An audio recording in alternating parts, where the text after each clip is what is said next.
You found the skeleton. How would you tell people that this is you personally? How would you decide?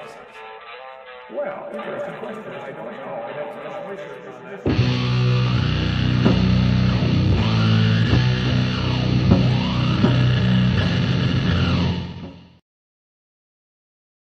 Hello, everybody. Welcome to Dapper Reacts 28, The Return of Guliuzza, with, of course, my typical co-host for these shows, Vishanti, who has her nice feeders on. Vishanti, how are you? I'm still on a lot of allergy medication, but you know. Oh, okay. So this will be fun. Yeah, well, the pollen didn't ask. Didn't ask for for my your permission consent? No. before it started doing its stuff, so. Yeah. That'll happen. Well, that's unfortunate. But hey, what's even more unfortunate is that you're about to be subjected to more Randy Guliuzza. But hey, this 2-hour video isn't all Randy Guliuzza. It's only partially Randy Guliuzza. So, okay. So everybody, in case you guys don't know, Dapper Reacts is a basically a live debunk show where I take a look at some relatively low-tier nonsense. It doesn't usually require me to do too much looking stuff up. We're not playing the drinking game today, but then again, that doesn't mean that you can't send kaiju emojis or AIG as a bag of dicks puns. We will still absolutely love all of those things. So, real quick, a couple things. Let's see. For those of you who like to render for me, I want to say thank you. We hit an all-time record of having 10 computers linked to my render farm, rendering frames for Dapper Dino. I really appreciate that. If any of you would like to join in on that to help me get my videos out a little bit faster or with a little bit less stress, there are directions in the description where you can find the link to download the application that lets you link to the render farm, as well as login information for rendering on my account with a key that lets you render as me, but doesn't let you, do things like delete my projects or close down my account or things like that. And lastly, I will be doing a community post later, but if you are celebrating Easter tomorrow or starting at sundown today or whatever, Happy Easter. That is the Eastern side of Christianity that's doing that this week. We already had Western Easter last week. Cheap. Yes. So, for you Romanians. So yeah, that's going to be like Romanians, Greeks, Russians, Syrian, basically all the Middle East, basically all the Christians in the Middle East, except parts of Lebanon where there's a pretty heavy Catholic there. But yeah, So anyway, let's jump into this. Randy Guliuzza was just telling us how the fact that cavefish can get pigmentation back when exposed to radiation is somehow proof that his weird neo-Lamarckism is an effective way to get organisms to adapt long-term to new environments that negates natural selection. Which is... because, animals getting tans. Yeah, apparently... That definitely, disproves evolution somehow. Lorraine Drosfilla says, how come Jesus couldn't be dead for a full 3 days and 3 nights? Look, there's a whole lot of things going into the differences between... Go watch Dr. Dan McClellan's videos on this. He put out some this week. Yeah, actually, yeah. There's the short answer is that at the time, people tended not to count days the way we tend to now, whereas part days tend not to count, or we count them as part of a day. Yeah. Having watched those videos, the short answer is that only one gospel records full 3 days and 3 nights, and that's a later addition to retcon the Joel thing in there. So, like the earlier sources, like Mark, don't mention 3 days and 3 nights. Yeah. But yeah. Anyway, mentions the third day, which would be Sunday if Friday is the first day. Yeah. So anyway, yeah, there's a whole lot of stuff to go into there. But anyway, Don Europine says Tanimals checkmate atheists. Yes. Good Tanimals. Look, we're fans of puns here on the Dapper Dinosaur channel, especially if it's alliterative ways to say that AIG is a bag of dicks. We love those. All right, here we go. That is a big difference from broken. He's complaining because he's heard people say that pigmentation genes in cavefish were broken. I haven't looked enough into the literature in pigmentation in troglodytic animals to know if that's a thing that's said there. I don't particularly care, so I'm just going to say, okay, fine, Randy. Modulated system. All right. Are we watching this on, like, slightly faster speed? Because that would be great. That is a good question. I don't think we are, but we could be. That would be super good. That would be double plus good. Double plus? Oh, are we doing that, huh? Goodness. Yeah. Why is my control panel here not opening for this video? I'm going to hit play, and while I'm doing that, we're going to try and figure out why it is that I'm having trouble there.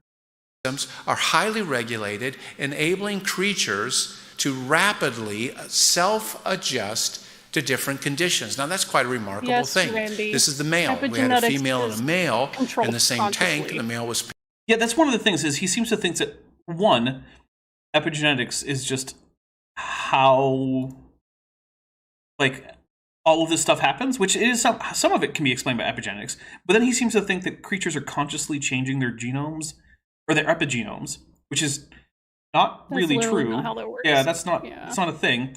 And further, he seems to be ignoring the fact that there are non-epigenetic changes in populations over time that cannot be explained by epigenetics and have to be explained by actual things that affect the genome per se. Is like animal shape-shifting, like controlling their mutations, like Mystique? Well, actually, if he gets into that, there is actually already a known experiment which debunks the idea that mutations arise in response to environmental pressures. Called the Luria-Delbruck experiment. And hopefully we get into it, because it is a fun experiment. Or it's not fun if you're the experimental subjects, but it's an interesting experiment, let's say that. Caleb Scherstadt for €5 says, first time catching alive at 9 months. Hello aus Deutschland?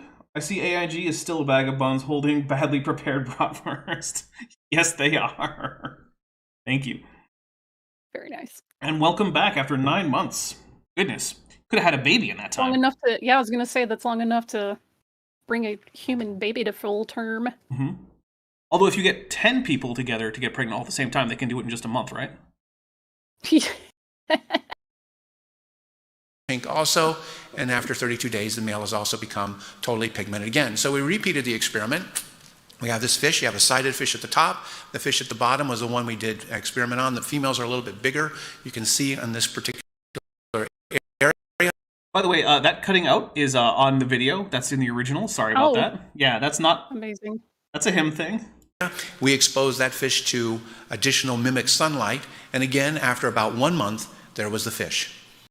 Okay, so... Would you look at that? So, look, yeah, got its hand. I'll point out, it's actually not as heavily pigmented as the non-troglodytic cavefish.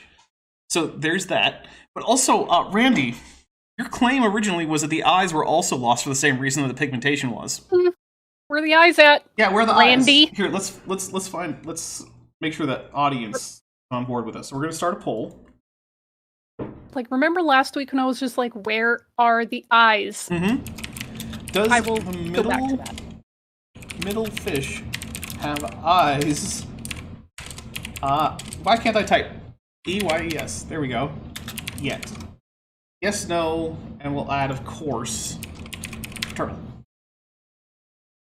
So, yeah. For some reason, my brain just turned off when I was trying to type eyes, and I hit Y every time I should have hit E. So it was like, does this have yays? Yes. I was like, no. Yeah. Yes. Yays. No, that's not the word. All right.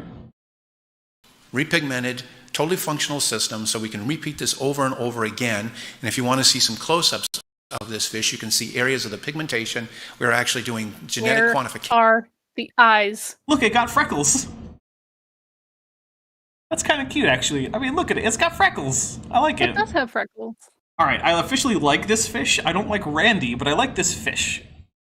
Randy, you're significantly less important to me than this fish is. I hope you treat this fish well. On these fish to see exactly which genes and other areas are being upregulated and downregulated in these altogether. Now, in just a real quick summary, because then I'll be able to jump through some other slides on my second talk, you end up having two completely contradictory and contrary ways of looking at creatures. The evolutionary You think way. he's going to get vicissitudes right on the first try? Ooh, that's a good question. Let's find out. I'm guessing no, but then again, maybe he's one of those guys who like really prides himself on getting the words right, but he just doesn't know what they mean. Is a non-designed, it's a random mutation way in which they approach things externalistically. They see the environment as shaping and molding creatures on that. And they see creatures not as active problem solvers, but they see creatures as basic passive modeling clay that are being shaped and molded by their environment. Yes. He didn't even try. No, he didn't. No non-creationist has ever seen, say, I don't know, a chimpanzee stacking boxes to get to a high point in its enclosure, or a raven trying to drop things into a tube of water to use the displacement effect to get it food floating at the top of the water. And then said, love how he just didn't oh, look, try. they're problem solving. That just never happens. That's not problem solving, apparently. Which is one of the things that bugs me about this, is it's like, no one's out there saying that animals don't solve problems actively. At least the smarter ones do.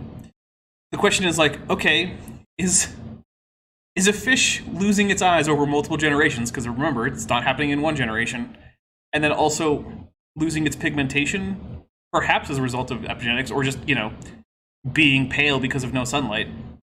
Is that a conscious decision? How were you going to get there, Randy? And, of course, the answer is no, it's not.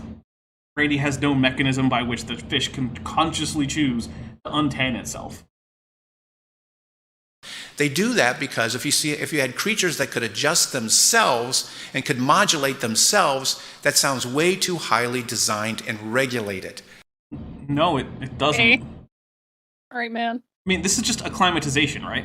Acclimatization is a well-known aspect of multiple different organisms, right? Not just animals. Like, everyone knows that when you say, bring your dog into a hotter climate, it sheds more. Yeah, there's a reason for that. Right? Like, this is...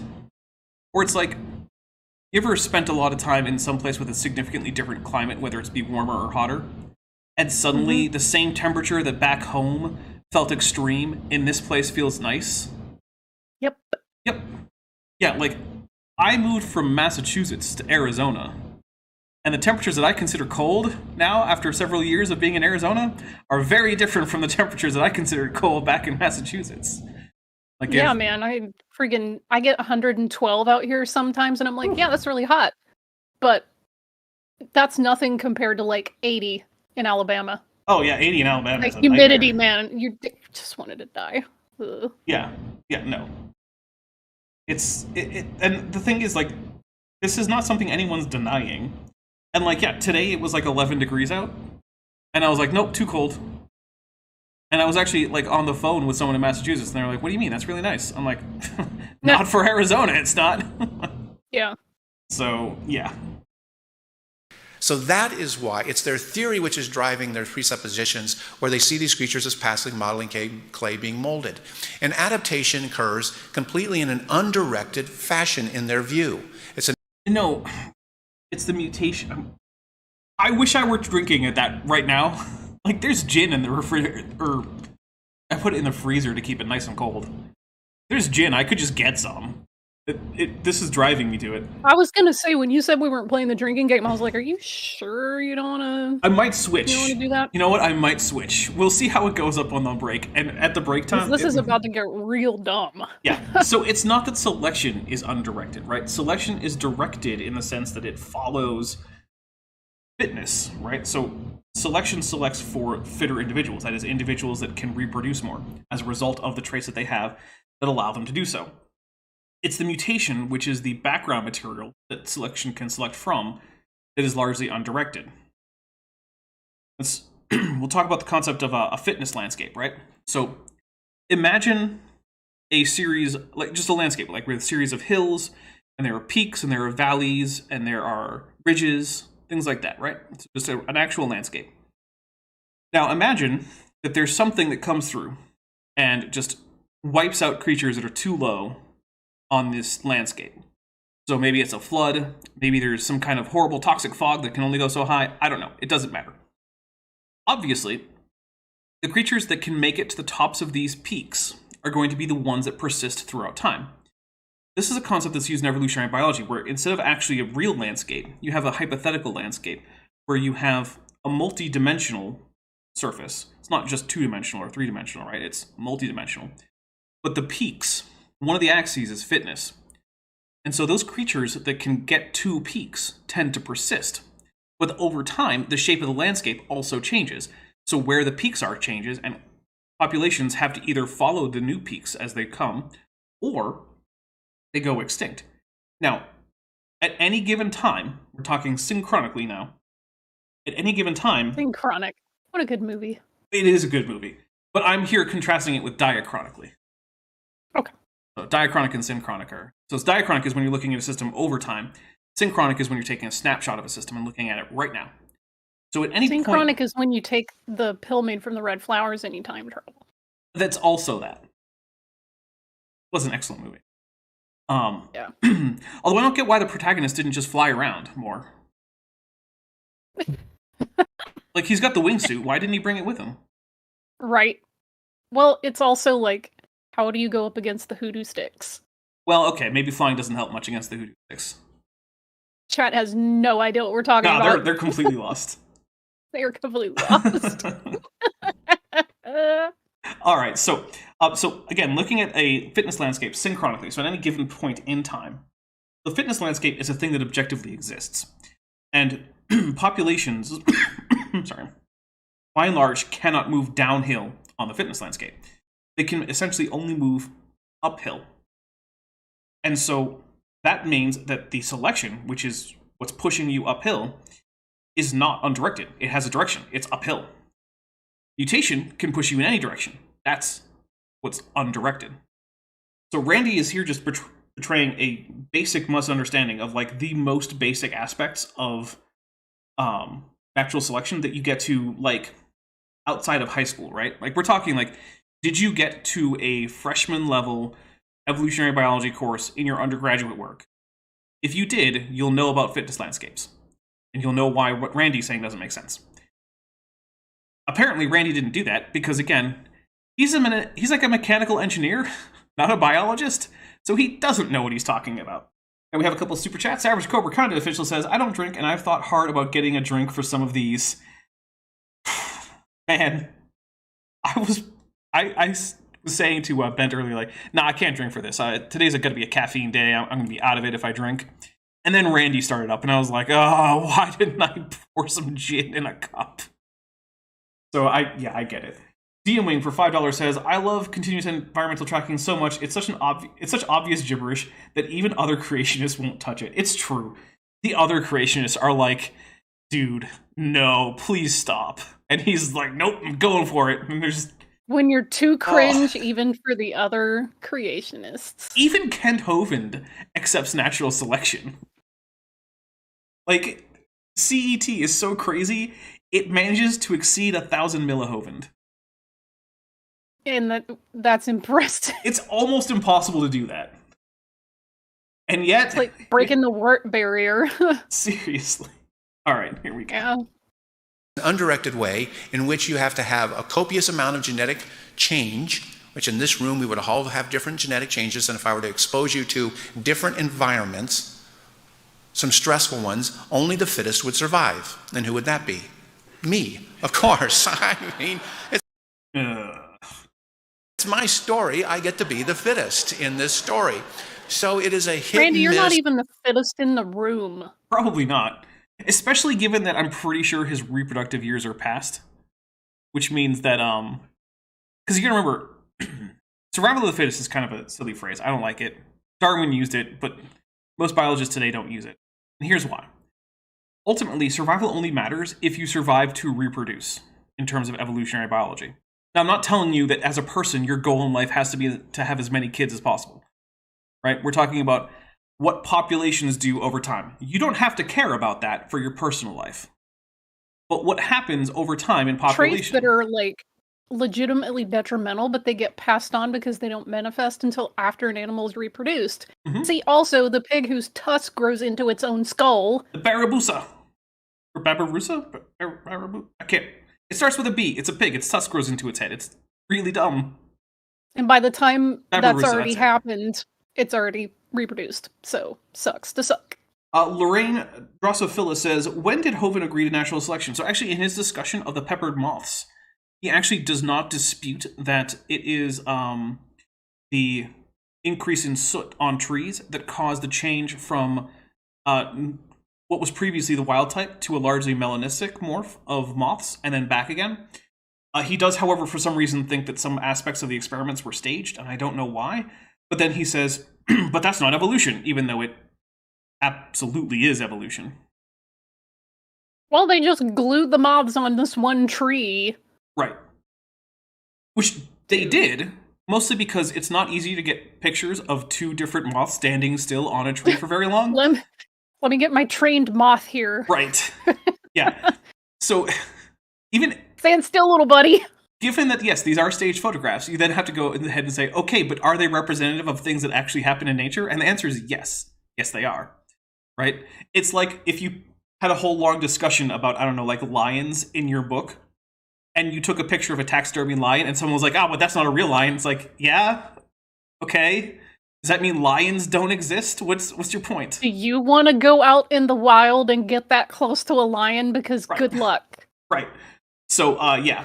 And I just lost track of where we were with Randy. Oh, right. So we're talking about selection, right? So if you manage to survive for a very long time, but you don't reproduce, or you don't reproduce much, your traits are selected against, right? So if we had an immortal human, if we had the man from Earth, but he just never had any kids, that wouldn't matter for evolution. It was also a good, yeah. Look, I watch some good movies. We do. Yeah. All right, here we go.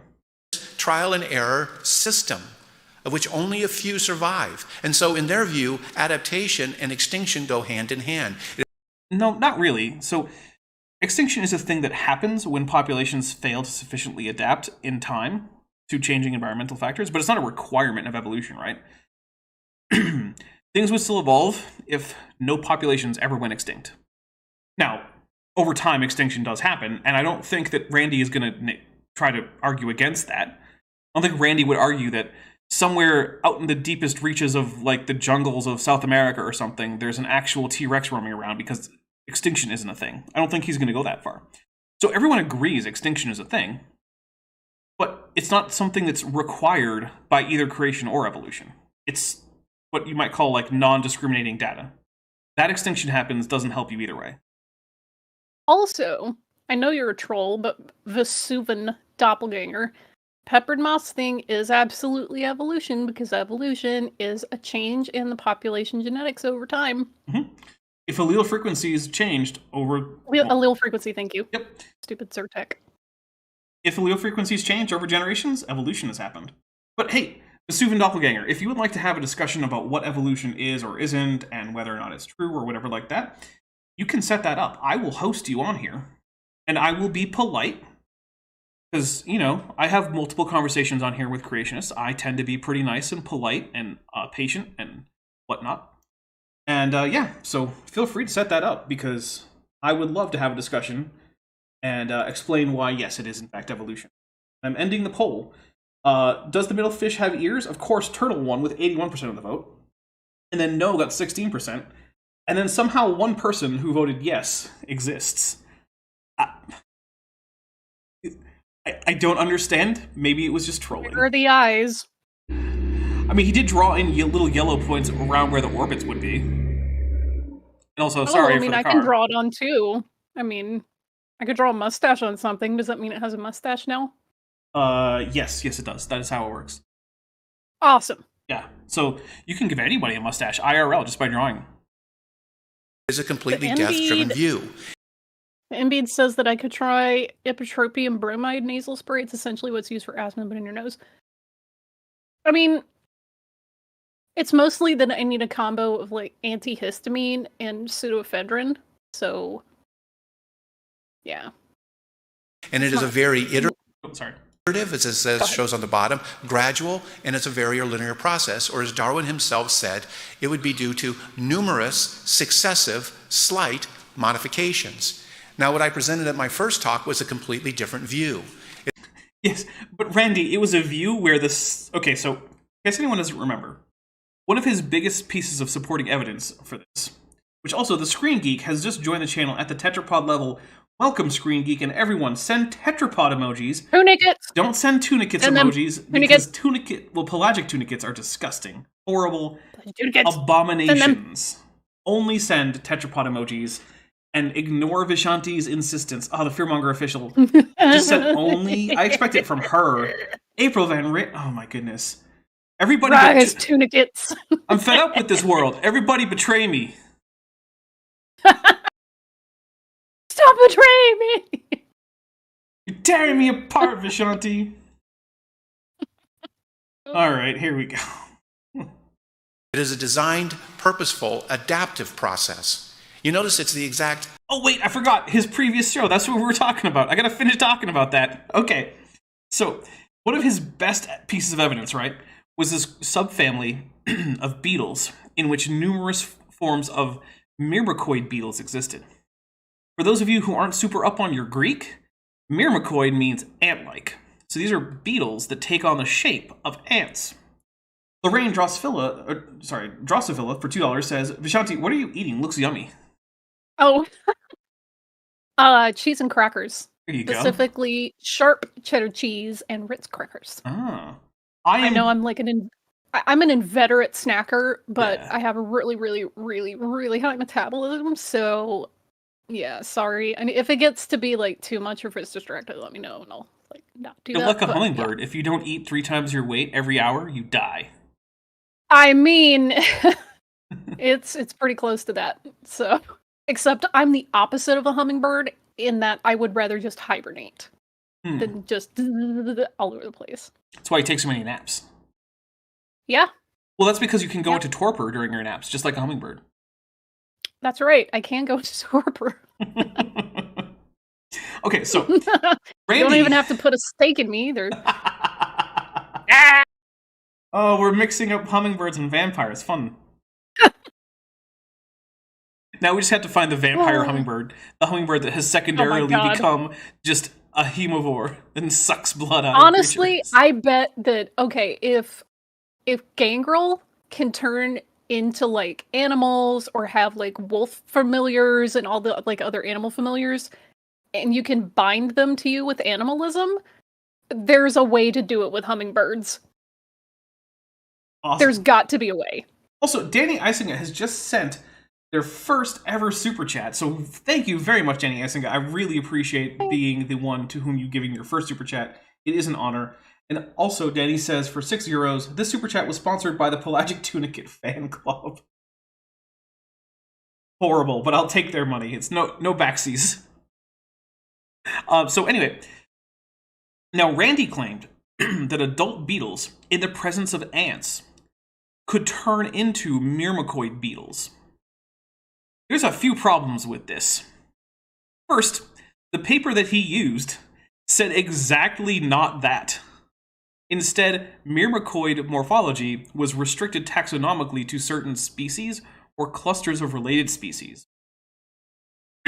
So you could not just take non-myrmecoid beetles and have them turn into myrmecoid beetles, according to the paper. But further, beyond just the paper not saying that, that's just not how insects work.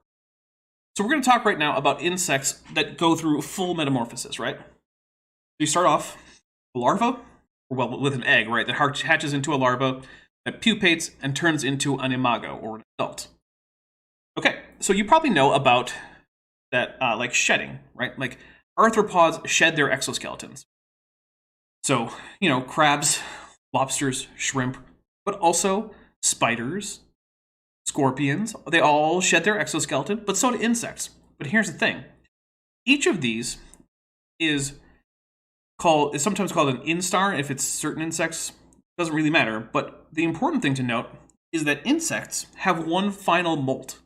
They shed their exoskeleton one final time, and they can't ever do it again, generally. And that's the shed that happens when they're pupating to turn into an adult. Once an adult insect has shed its final time, and its exoskeleton has hardened, that's it. The only way for it to change its body significantly is injury. Cannot take an adult beetle, in one shape and turn it into a fundamentally different shape. It's not going to work because it won't be able to shed again. Let's see. Pelagic Tunicate says, Army of Pelagic Tunicate assemble. Show love, Dapper. Thank you very much for the €2. But also, you're all godless abominations. You should be stuck to the bottom of a rock, suspension feeding out of the water like a good, God-fearing, American, patriotic tunicate. Instead of swimming around like some kind of a fish. Yes, I do what I want. So, yeah, basically Randy's previous discussion was wrong from top to bottom, according to his own sources. We checked like every single one of his sources, and they all directly contradicted what he had to say about them. So we get Trojan source, right? Yeah, we got Trojan source. That's how we came up with it as a drink trigger. Elron Teller has gifted 1 Dapper Dinosaur membership, which went to Johnny Rapine. Woo! Send tetrapods, not pelagic. Tunicates! Oh my goodness. Woo! Look, tunicates are fine. It's the swimmy ones that are horrible. Send pelagic tunicates. Only send tetrapods. Anonymous Pie for $20 redo says, testing the recent flagging of first Super Chat hypothesis. Not my first, but first recently. Looks like it did not work for you, because I believe it really is the first ever. But also the Screen Geek, in what is marked as a first ever Super Chat, for €5 says, you know what, Dapper? First membership, first Super Chat, you get them. Both from me. I turn 30 next week, and I feel generous. Love your content. Thank you so much. I really appreciate that. It is, look, it's genuinely an honor whenever anyone is like, you know what? I like this channel so much that I'm going to give them money in a way I've never given anyone money ever before for their content. Because, I don't know, it feels weird to me that people think that highly of my content, and I really appreciate it. It really does mean a lot, because if it weren't for you guys, I would be like, why would anyone want to watch the trash I put out? What's the point? But then people show up and they're like, no, this is great. And I'm like, oh, okay, if you say so, we'll keep doing it. So I really appreciate you guys. All right, we're going to hit play. Opposite of everything that Darwin was talking about. Designed, purposeful, adaptive. And in this particular case, we're not looking at the environment. Why would you look at the environment, what a creature would do? You look at the creature, you look internally, and you see active creatures shaping themselves to fit a changing world. Now the question would be... No, Randy! I mean, to a small extent, yes, right? Like we said, there is acclimatization, there's phenotypic plasticity. Acclimatizing yourself does not mean like you're just like concentrating really hard and turning on some of your genes to like adapt to the environment. Like, dude. Yeah. Was Earth always a dynamic place, even from the beginning of creation? Yes. Yeah. Earth has always been dynamic. I can agree. The answer is yes. There was day. After I said I agree, I just realized he hadn't said yes. Maybe he's about to say no. And night. The stars were given for signs and seasons. Even in California, you get seasons. And you found out you can... What does that mean? Even in California, it gets seasons? There's this meme, and it's only Southern California, because people in like the Bay Area don't say this stupid crap. That Southern California doesn't have seasons because it's sunny and warm most of the time. It's like very temperate here. It has differences in like rainfall and like wind. And... We absolutely do get seasons. Like we do get winter, and we get like obviously summer, but we do have a brief spring, which is now. The pollen's everywhere and the grass is green, and we just came out of like almost 3 straight months of rain. So if I feel particularly salty that day, I'll say California does have seasons. It's got pilot season, award season, fire season. Yeah.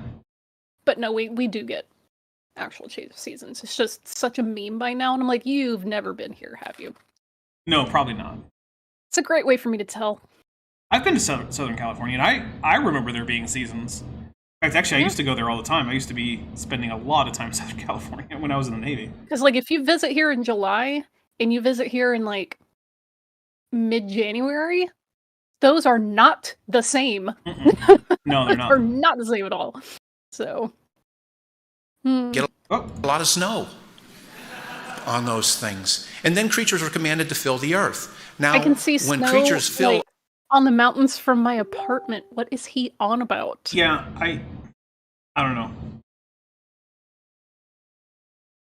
Oh, earthquake season. No, that's all year, Lorenzo.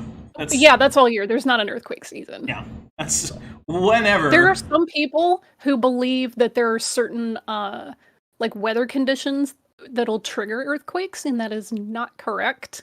And do they just not know what an earthquake is? Because that does. They look. Old wives' tales are hard to come out against, man. Like, there was this one spate, like, last summer where it was just unusually hot and dry for, like, a week or two. And one of my coworkers says, oh, this is earthquake weather. And I'm like, earthquake weather?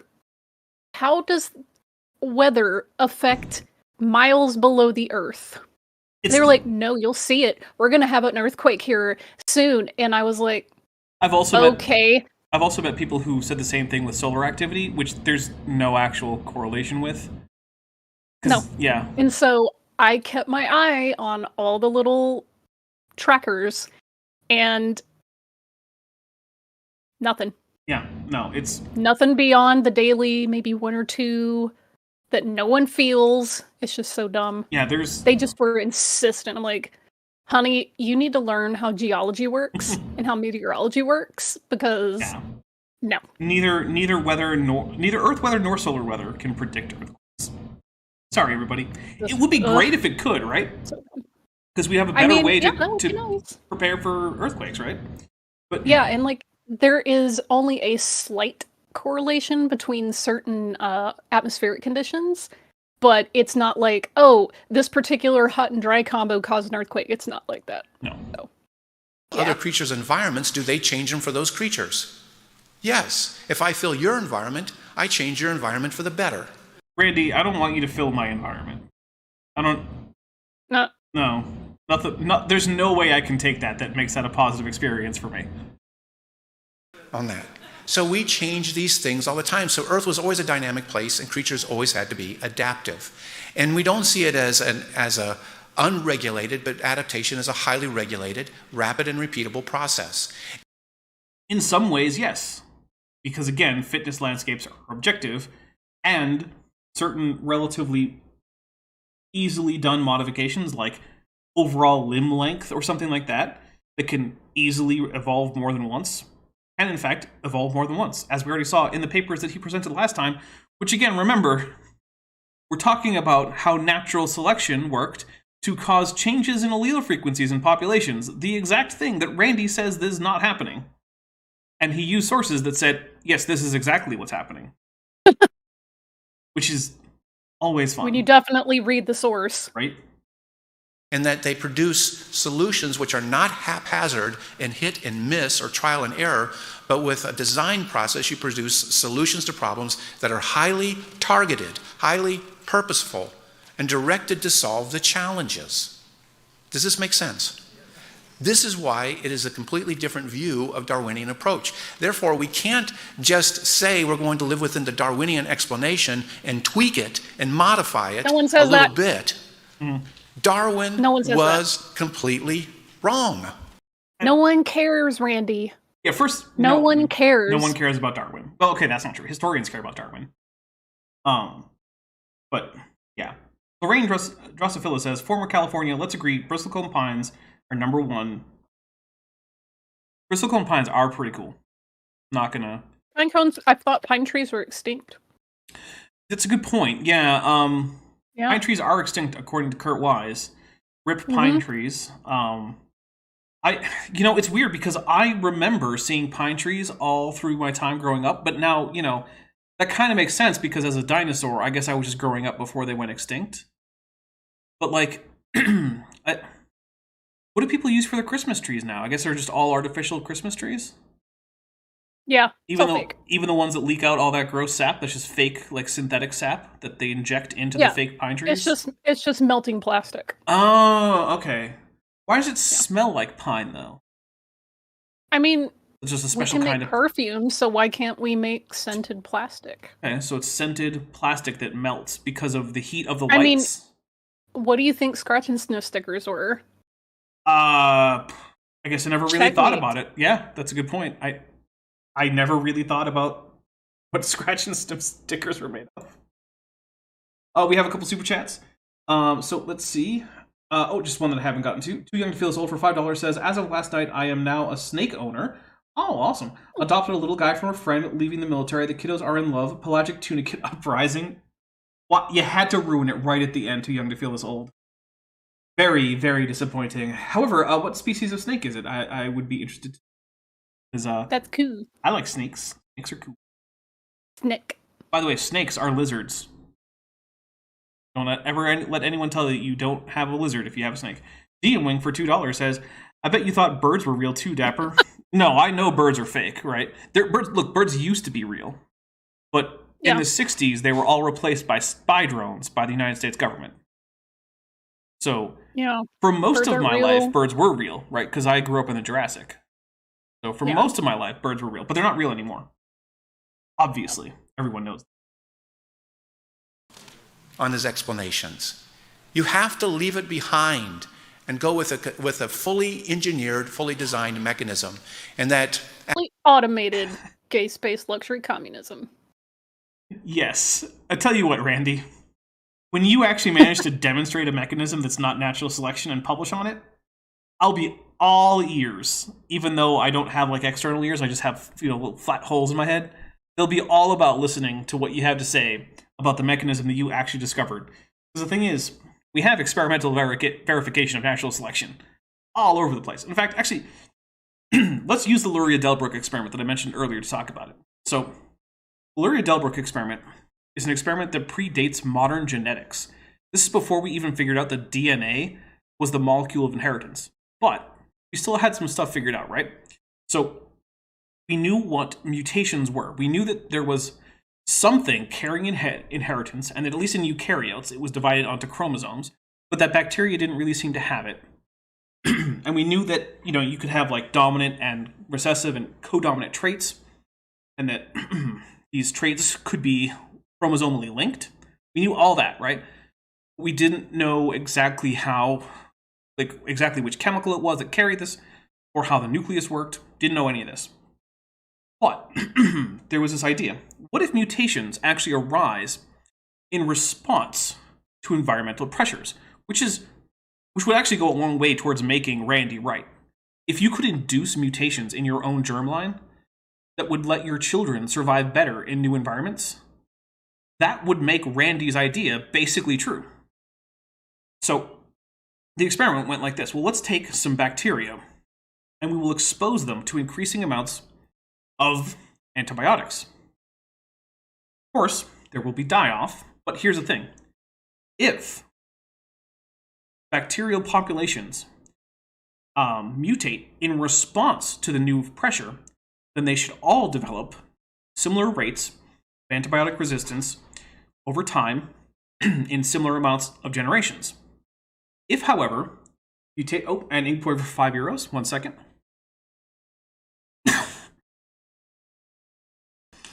Sorry, I had a little cough there. Inquiry for €5 says, sorry for the off-topic question. How Sal's responded to your recent video about his acquaintance. Also, pelagic are the best tunicates, not sorry. It's like... He didn't actually watch the video. Okay, I can't say that for sure, but it doesn't seem I'm like gonna he go did. on record and Sal proved me wrong. Fair enough.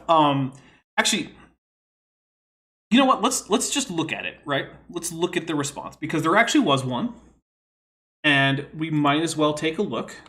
So what I'm going to do is I'm going to go and bring up that video, because I did find it. You might hear a little bit of the video. Sorry if you do. Okay, just pause it just in time. I'm going to sort through the comments. And Lorraine Josephilla says, Dapper, do you think it would, or this is for $5, Dapper, do you think it would serve young Earth creationists to say dinos were bird kind versus dino kind? No, I don't think so, because for one, I mean, it's just as silly as saying that birds aren't dinosaurs to say that all dinosaurs are birds. But I do think it would help them to admit that birds are dinosaurs, because it's not really any different than saying whales are mammals, right? And they're fine with that. Okay, so there are a few responses here. So Evidence for Reasons, which is Sal's channel, came into the comments for my video about John Sanford, my first of 3, saying, Dr. Sanford is an awesome guy, sorry I missed the premiere. And I said, I'm sorry too, but I gotta ask, why is this awesome guy lying about Darwin, or is he just extremely stupid? It has to be one of them, because a huge portion of what he said is easily verified to be wrong by simply checking Darwin's book. And Sal said, hey, in all the time I knew John Sanford, he rarely talked about Darwin. It wasn't John's specialty. If there was something in the presentation that might be tweaked, I might talk to him about it the next time I see him. By might be tweaked, it's basically the entire presentation is bullshit top to bottom, and it should just be scrapped. But hey, Chris Roop was his co-author on this. Okay. The reference work we published, and he goes on about his reference work that he published with Dr. Sanford, which isn't an issue here, because I'm not talking about that right now. So my response is, so Sal, you're saying that Christopher Roop is the one who wrote all these blatantly incorrect things, and that your hero Sanford is just too lazy to check. And trusted Roop, who's known to be basically useless at research given the mendacity of contested bones, which was actually a co-author between Sanford and Roop. I just wanted to dig that knife in there because contested bones is absolute trash. That's what we're going with, really? So yeah, that's the state of that response there. And for some reason, Too Long didn't read. He didn't watch the video. No, and his only response is, well, you know, my friend could maybe make some adjustments and stay in his lane and not talk about things that are outside his field of expertise. Well, also throwing his co-author under the bus. I'm sure all those mistakes were because that's real. Groups. That's real Christian of you. Yeah. So hey, you know, if Sal watched it, prove me wrong. Look, for all I know, Sal is watching now. Sal, I'm not angry with you. I'm, as a parent might say, just disappointed, and I actually am. Right. I am, in fact, disappointed by that response. I would like to know how it is that you account for idolizing this man who is... I mean, honestly, his speech is not that much better than a Kenthoven speech. And don't quibble with Dapper about using the word idolize, just address the claim. Yeah, that would be nice, too. I know that's going to be the temptation. You can't tell a Christian that he's idolizing someone, because Christians don't do that. Well, except when they do. Which they definitely do. Anyway, here we go. Now that that has been somewhat addressed. Adaptation, therefore, is something that really, really honors the Lord, because adaptable things are some of the hardest things to engineer and design. Now, I'm going to fast forward to the slides because we don't need to sign up for this again because you already have, right? Okay, so let me go. Wait, I did, didn't I? Didn't I sign up for his newsletter? Yes. I did, yeah. I did it on air. Yeah. I haven't received my first issue yet. Odd. Through. Well, you can read through the summing up on your notes, and let's slip forward to lunch. David Reeves. Oh, Darwin's substitute. We can skip the slides. We can do this, and let's get through to this. In other words, that was all just nonsense. I'm sure it was just him like going through his slides and scheduling and stuff, but like I don't care. We were back to the creature. Yeah. We want to explain how creatures can do all of these things. And I pointed out during my last talk that words were really, really important. It's the way you characterize adaptation, which is an indicator of workmanship, and all of these characteristics are an indication of origins. And I went through all of these highly descriptive words, which are characterizing... Just beg the question. Mm-hmm. Yeah, so... Begging the question. Two things. One, for $5, Too Young to Feel This Old says, I put a picture of Rocky the Ball Python in the Discord. Anyone would like to look upon his visage, he's a cutie. All right, well, I will have to make sure I check that out. Can't do it now, because if I do that, then it'll take away Vishanti's face. Because we're in a Discord call. That's how this is working. So let's take a look at this. Nick.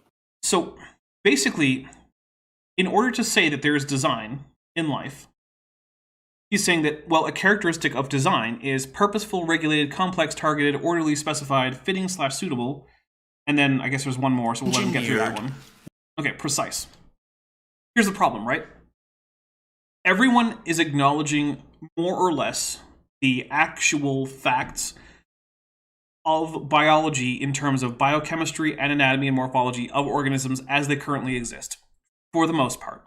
Now, it is true that creationists do like to get things badly wrong, like when they pretend that humans are the only apes that can have white sclerae, or when they pretend that if you mix hydrogen peroxide with hydroquinones, that it will just explode like crazy, even though what actually happens is it gets a bit warm and turns brown. So they do get things wrong occasionally, but for the most part, they're on board with, like, What's your patella for? How many lobes of lung do you have? What's your liver for? How many kidneys do you have? What causes gallstones? Right? Like, creationists don't disagree with science on most of these things. And so what they're trying to do is they're saying, okay, evolution says that it can account for organisms as they are now. And creation is also saying that. Which means pointing out how organisms are now doesn't help a whole lot. We have to look at other things, like, does the pattern, not just the actual facts of any individual organism or any individual species, does the pattern of these features match the expectation of descent with modification? Or does it match the expectation of special creation? They're looking at the result of millions of years of adaptation and things like that and going, look how adapted this is. Must have been created. And it's like, no, why do you... You just look at the end result and then go, well, must have been, like this from the beginning. Nope. Yeah, and so... Was it argument from consequence or something like that? Well, ultimately, right now, Randy's just begging the question, right? He's assuming that he's right, pointing out things that he thinks are the result of him being right, and then saying, therefore, I'm right. No. Plus the fact that things being complex is not the best design characteristic. You actually want simplicity. Yeah. But okay, go off. When I design things, I try not to be needlessly complex. And, like, look, I could be, right? Like, when I work on Blender, I could make it needlessly complex. So why would you build a Rube Goldberg machine? Yeah, also, Strawberry Vein when, for $5... like, a simple line will do. Yeah. Exactly. Strawberry Vein for $5 says, in Randy's world, God pilots all animals like Transformers and just has to press the long leg or short leg button. That actually reminds me of Finding Truth. He's a Muslim apologist who I've had on the channel a few times, and one of his big arguments is that beavers couldn't build dams without God whispering into their ears direct instructions for how to do it. And when it was pointed out that, like, look, we have experiments with hybridization in rodent lineages where their instinctual behavior is intermediate in hybrids. That just washed completely over his head because it's direct evidence that it's actually genetically based and not God whispering in their ears. And he's like, nope, beavers couldn't build dams without God directly telling them. It's like, okay. I mean, that's another example of someone having the word truth in their channel name and not actually caring about truth. Look, if you have to tell everyone that you care about truth, you probably don't. Like, that's an inversely proportional relationship. Yeah. The degree to which you use the word truth about yourself is inversely proportional with how honest you are with the actual evidence. Yeah. Also, I wonder if God told the beavers to make their anal glands taste like vanilla. Moving on. Way of adaptation. We went through all of those different kinds of words right there. And I emphasized that it was the correspondence between functional elements in creatures and those in man-made things, that you have the same systems in creatures operating in the same way as a man-made thing, doing similar ways, which is really, really indicative of that these creatures were really, really designed from the beginning. Okay, so... Speaking of indicative, I can't not comment this since you mentioned vanilla. Okay. Okay. So, we know that some of our body parts are stupid, like elbows. Why? Just why? Elbows. Yeah, elbows suck. Elbows are dumb. But for biological human males, your happy button's in your butt. Can you please explain this? God is pro butt stuff.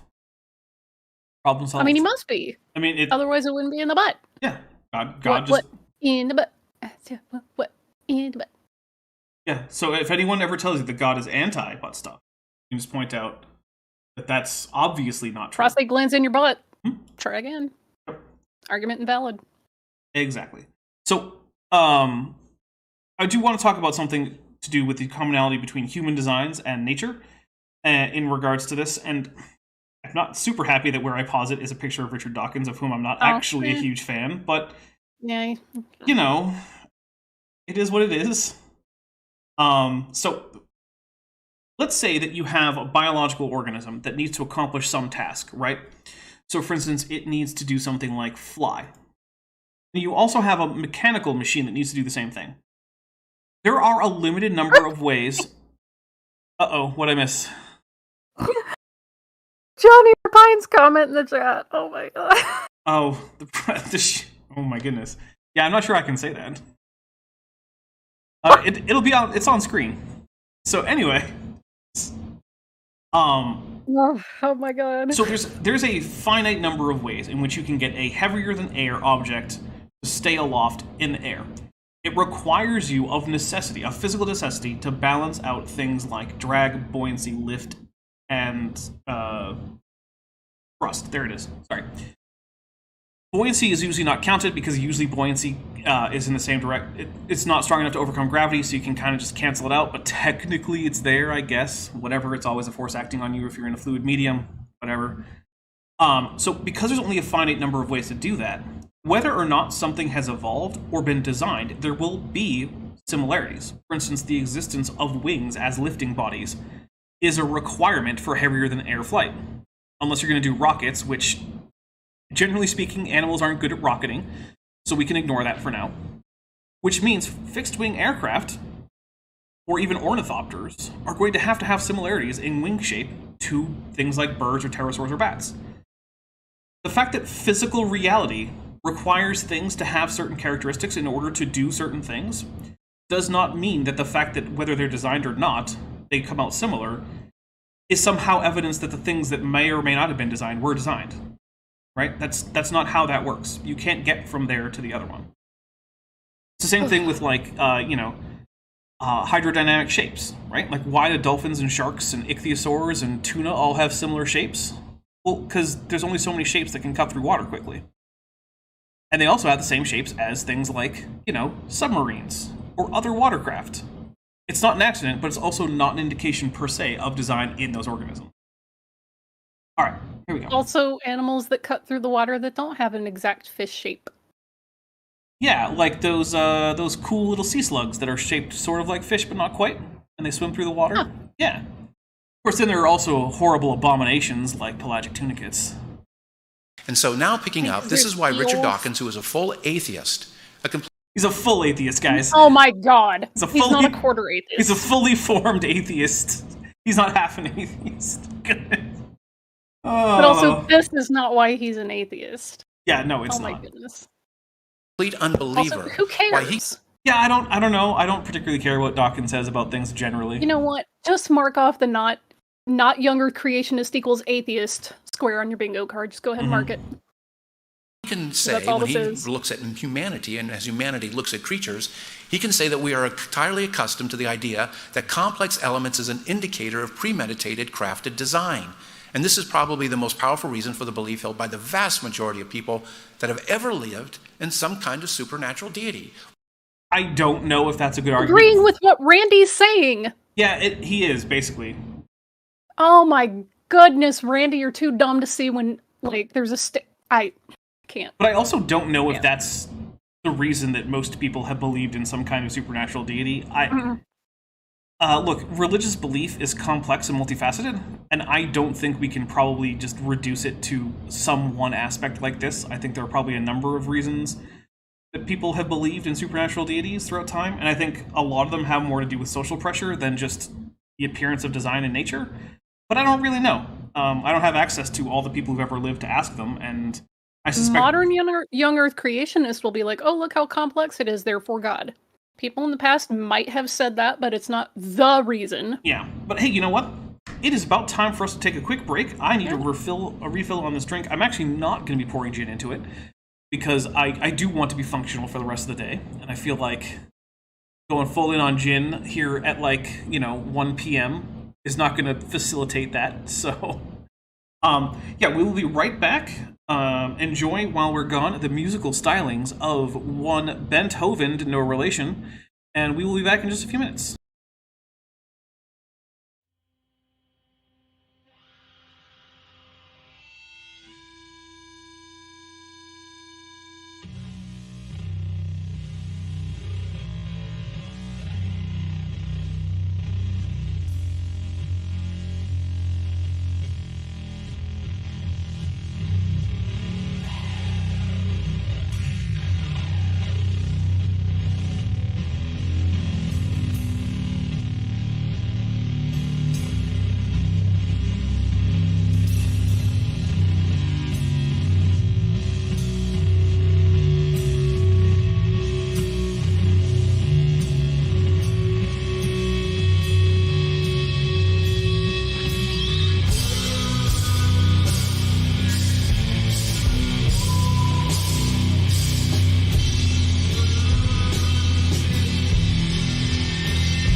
And we are back. Thank you for sticking with us. I really appreciate it.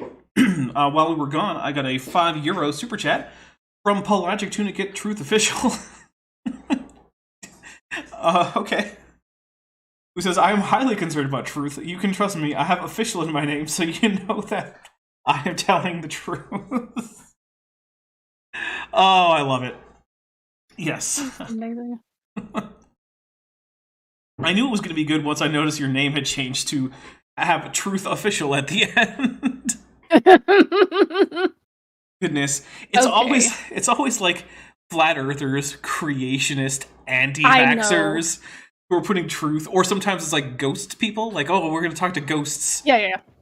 Also, Vesuvian Doppelganger is either ignorant or intentionally misunderstanding what, like, allele frequency change is. They said if I have 3 white rabbits and 2 black rabbits and a black rabbit dies, no evolution has occurred. Okay, if you have a predator who is hunting the black rabbits because the rabbits live in a snowy environment and the black fur makes them stand out, then the white rabbits are going to be the ones more likely to reproduce. That is evolution. Yep. Because the allele frequency that causes white fur took over the population. And also, you're forgetting that it's a over generations, right? So over generations, plural, not just one rabbit. So if you're one rabbit doesn't evolve, a population evolves. Right. If your starting population is 3/5 white, or we could say, 60% white and 40% or 2/5 black in one generation, and then you go forward 3 or 4 generations, and that ratio has changed to be, say, 80% white rabbits and 20% black rabbits, then that population has in fact evolved, provided that those traits are genetically linked, which fur color in rabbits I'm very confident is. Yeah, because, like, again, the fur color is directly tied to how adapted they are for their environment. Mm-hmm. White fur camouflages you, black fur would not.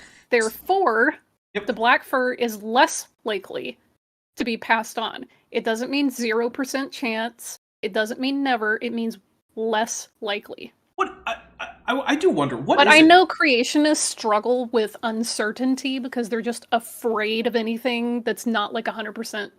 So my big question when it comes to creationists is often like, what is it about definitions for evolution that just bounces off your brains? Quite frankly, because like it. Is it really just that simple? Because yes, the thing is, it's really just that simple. They don't like it. I guess because I wish it were like deeper than that, but it's really not, because you can explain this in like 1,000 different ways.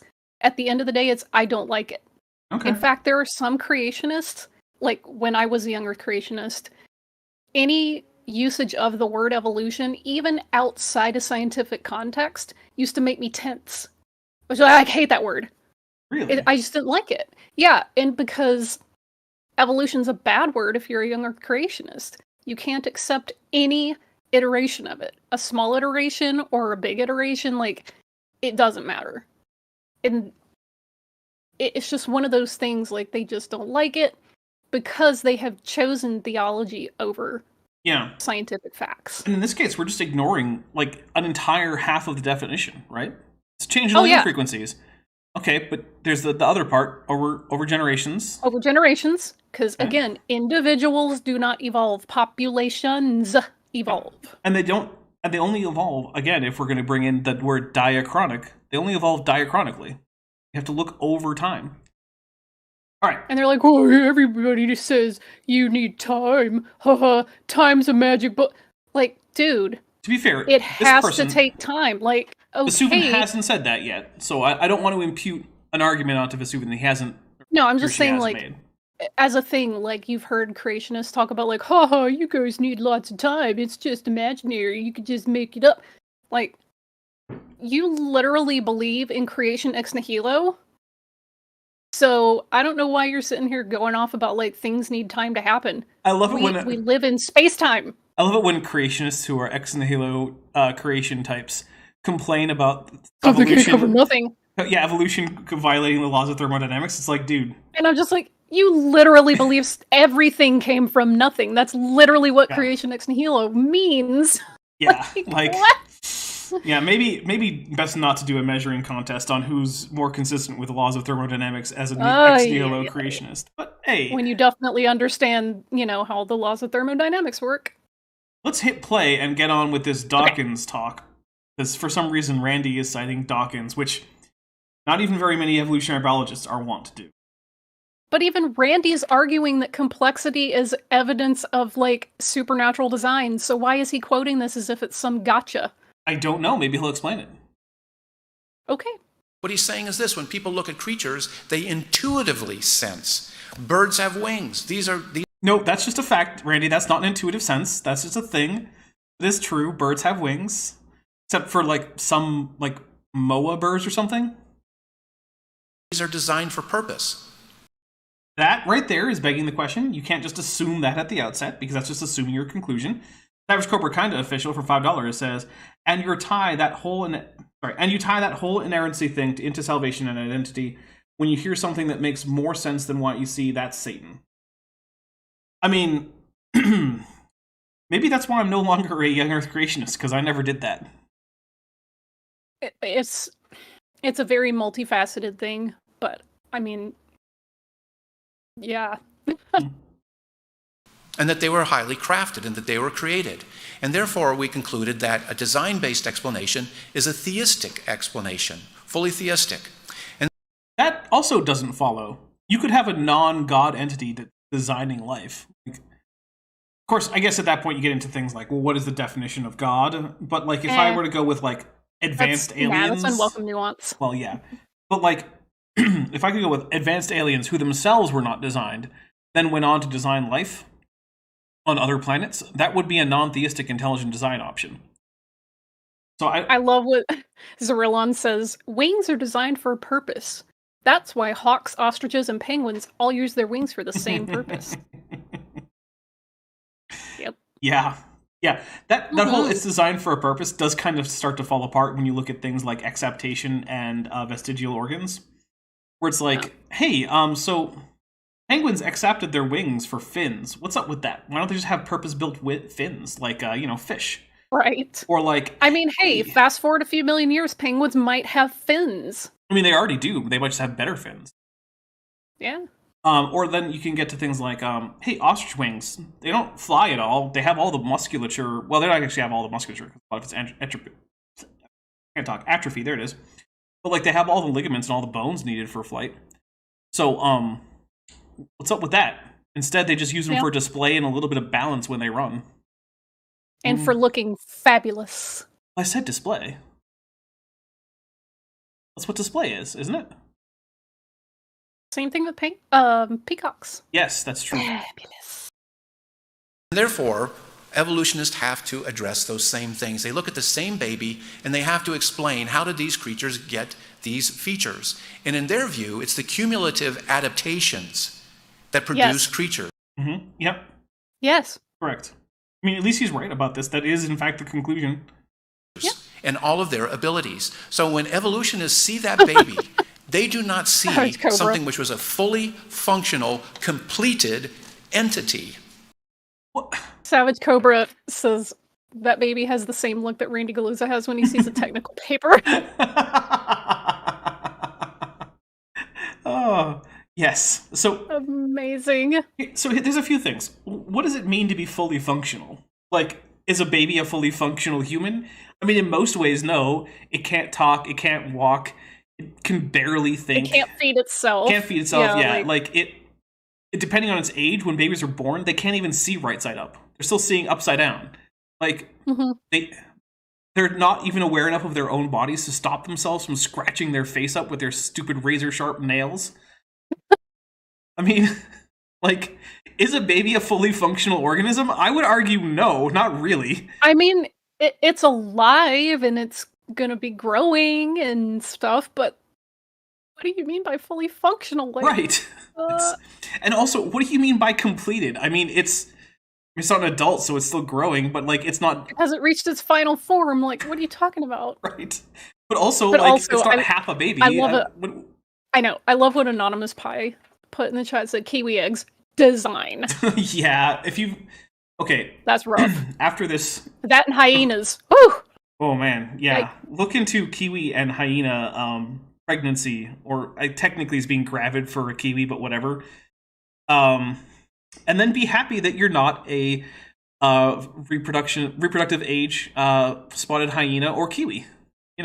Yeah. Ooh. Yeah. Spotted hyenas have a very high maternal mortality rate. Yeah. Go look that one up, kids. Mm-hmm. No, not say kids. Goodbye to your innocence. That's the thing for the adults in the audience to do. The kids. Yeah, say goodbye to your innocence. Yeah. So I don't even know what it means for a baby to be a fully functional, complete organism. I mean, it's not half an organism. I'll give them that. It isn't like the left half of a baby and then the right half has to grow in. So here we go. That's what we see when we see a baby, or when we see a dog, or when we see whatever it is. We see something that was directly created God, fully functional, and complete. It has the ability to adapt. Your parents are the reason that the baby happened, but okay. Yeah. So, I don't want to go into the full birds and the bees talk, but there's this thing called an ovum and a spermatozoa, and each one carries one haploid group of chromosomes, and then when the spermatozoa joins to the ovum and penetrates it, it can then send its genetic material into the ovum, and that combines into one diploid genome, which is then used as the basis for later embryonic development. And as a general rule, the spermatozoa has to come from one adult human, and the ovum has to come from a different adult human. And they have to be brought together in some circumstance. Now, usually that's inside the person who's produced the ovum's reproductive system, but it doesn't have to be. There are labs and other situations that can happen. Surrogates, yep. So, but the typical way that happens is that, and the typical way that happens is by the introduction of the intermittent organ from one person into the reproductive system of the other person's, which then releases those gametes into that person's reproductive tract. I love that people have started looking up hyenas for this. Strawberry Vein says, what did hyenas ever do to God to deserve this? Yeah, I do want to know what the intelligent design is behind that one. Yeah. And also, it's actually not all hyenas. So why is it if there's a hyena kind that only one of them decided to have this whole ridiculous reproductive system? Have I clinically enough explained how sex and babies work? Yes. Yet? Okay. Let's move on. I was trying to be extremely clinical. I think it worked. Is complete. It's a completed thing. When evolutionists see any creature, it is never complete. What does that even mean? It doesn't mean anything. You could say, is it done evolving, but evolution doesn't happen to individuals anyway. Is this baby done evolving? No, because it never evolved in the first place, because it's a baby. Evolution is a process. Are humans done evolving? No. But this. No! But so what? That's still an actual human that exists. Is it complete? I don't even know what it means. Humans aren't cakes that just get finished at some point, and then that's it. Now they're done. Yeah, that's it. It is always in a state of change, and every feature, so you look at that little baby, every feature on that baby is an adaptation completely in a state of change. Not in that one baby, man. In the human species as a whole. Any one human is not going to have radical adaptations to their genome as an individual. Individuals don't evolve. Populations evolve. My goodness, this is dumb. It's hard to imagine. Let's listen to him put smack on my cousin. Let's just go. It's just hard for me to imagine how much more you could misunderstand the very basics of what you're talking about. Oh, I'm sure he'll manage it. I mean, look, I don't go on to give talks about American gridiron football and talk about how many wickets we need to take in order to win the Ashes. That's not a thing I do. Why does Randy feel like he should do the exact same thing, but for evolution? Also, he's out of his field, man. Strawberry Vein for $5 says, if humans experience birth pain because of Eve ate the fruit, did hyenas have their own Eve that ate an even better fruit? Ooh. Now there's a question. Maybe hyenas are too powerful. Yeah. They had access to the secret to the universe, man. Yeah, they had this. Humans had the tree of the knowledge of good and evil, and hyenas were often a different side of the garden, and they had access to the tree of the knowledge of like all the eldritch abominations of the entire creation. Yeah. And then God was like, "Oh, come on, man! You really weren't supposed to eat that one. All right, what did I do to humans?" They saw the great old ones. Yeah, he's like, he checks his notebook, like, okay, so I did birth pains for humans. Yeah, so hyenas. We're bad news. Bad news. Just that one type of hyena, though. Right, just that one. Not all the rest of them. Yes. The aardwolves, those are good boys. Yeah.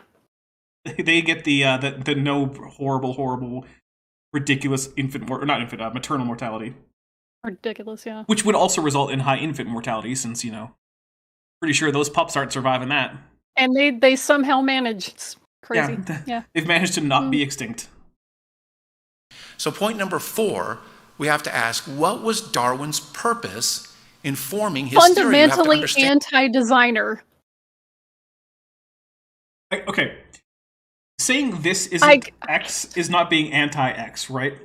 If you come to me and you say, Dapper, look at this amazing, bicycle I've made. And I say, I'm sorry, but it has 3 wheels, and I think it's a tricycle. That doesn't make me anti-bicycle, right? Me pointing out that the thing you have isn't what you think it is doesn't mean I hate the thing you think it is. If Darwin says, hey, these things, I don't think they were designed, that doesn't mean he is anti-design or even designer. He's just saying, I don't think it applies here. Right? That's all it is. You don't have to impute wasn't motives. Darwin still like a theist when he wrote his book?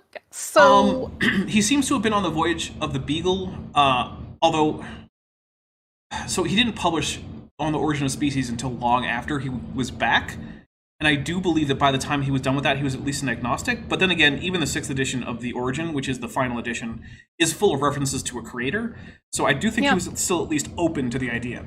I think by then he was probably an agnostic. But he did eventually become an And honestly, if you had to press him, he, at the time, would possibly have said that God directed it.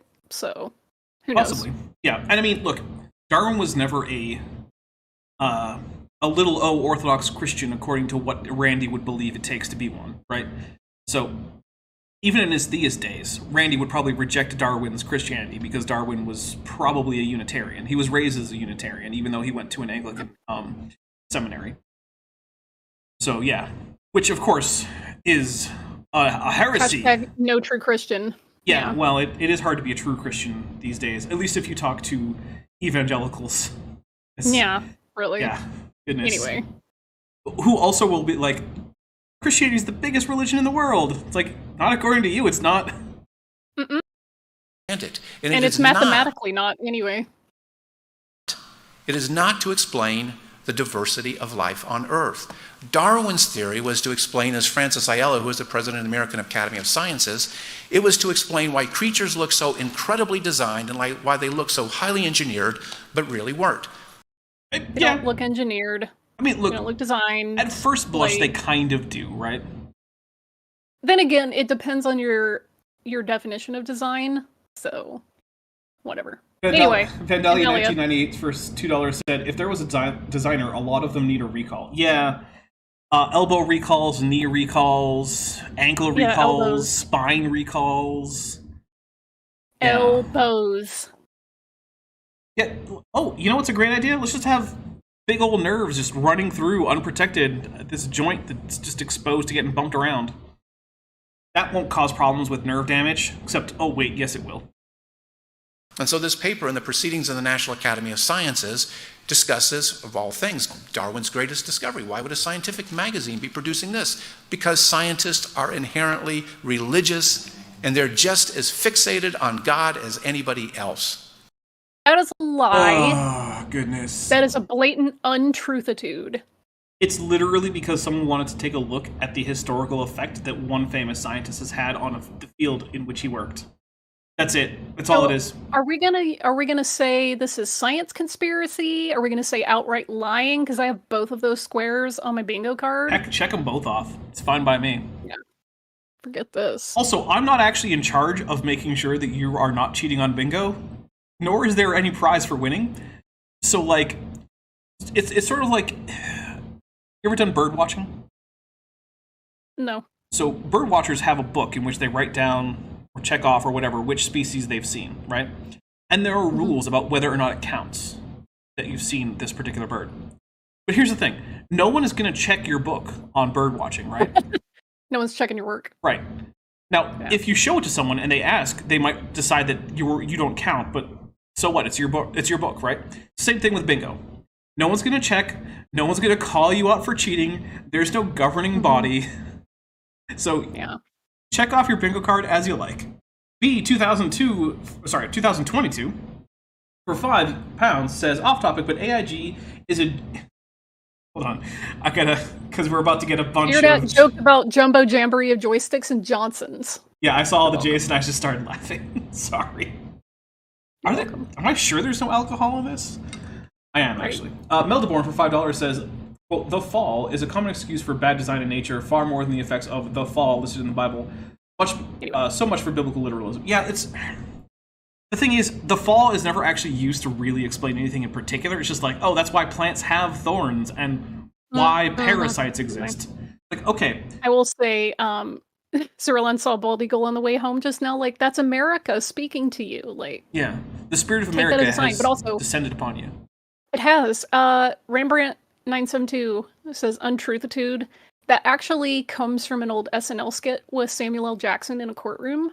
So there's untruthitude and falsity, which I do use occasionally. So John Smith for €5 says AIG or a pouch packed with priapistic protrusions. Nice. Very nice. Yeah. Hey, you know what the treatment is for priapism? Lancing. Fun times. Okay. If you don't know what priapism or lancing is, I encourage you to Google it after this, and then you'll probably end up unsubscribing. Yeah. As anybody else. And so, this is what Francis Ayala says. With Darwin's discovery of natural selection, and you notice, he's never referring to evolution broadly. He always Yeah, because evolution has gone past Darwin. Darwin came up with natural selection and sexual selection, and then that's basically it. Things like genetic drift, the founder effect, all those things, epigenetics, are all post-Darwin. That's why no one's a Darwinist anymore. Because we've moved on. Just like no one's a Newtonian anymore. Because even though we have this thing called Newtonian mechanics... The first guy to come up with the idea must have received it via divine revelation, so therefore it's infallible, and if you change it, that means the whole thing's gotta go. Good thing that's not how science works. Refers to Darwin's mechanism, the natural selector, and we'll explain why that is. The origin and adaptations of organisms were brought into the realm of science. The adaptive features of organisms can now be explained like the phenomenon of the inanimate world as a result of natural processes without recourse to an intelligent designer. That is what Darwin is after. It is to kick... It's literally him saying, when we figure out the mechanisms of how stuff works, we don't have to say, I don't know, therefore God. Mm-hmm. Goodness. The Lord Jesus, the designer, completely out of the picture. And he goes on to say this. Look, this is just complaining that science is closing gaps that you can shove your God of the gaps into, right? Do you think that Jesus is completely out of the picture because meteorologists don't appeal to their prayer life to explain what the weather's going to be like tomorrow? Do you think the Lord Jesus is out of the picture because the orbits of the planets are accounted for with gravity and not with angels pushing them on their courses? Do you think that the Lord Jesus is out of the picture because oncologists use things like radiation and chemotherapy instead of prayers and holy oil? Like, I honestly want to know. Because this isn't any different. This is just another area where we're saying, okay, look, we don't have to have direct miracles to explain this. And we can make predictions about future data, future discoveries, as well as the results of future experiments based on this science. And you're like, oh, we're ignoring the Lord Jesus Christ. Okay, I guess, but not any more than the rest of science is doing it by not invoking Jesus for literally everything. Humans like to figure out how stuff works. Go cry about it. Yeah, and look, if in fact it is the case that science not calling on Jesus for everything is a problem for Jesus, you should probably stop being a Christian at that point. Gasp. Now, look, there's a lot of Christians who come on this channel. I don't even reveal my religious stances, but this channel is full of people who don't think that the fact that science works is, on its own, something that means that therefore we can just ignore the Lord Jesus Christ.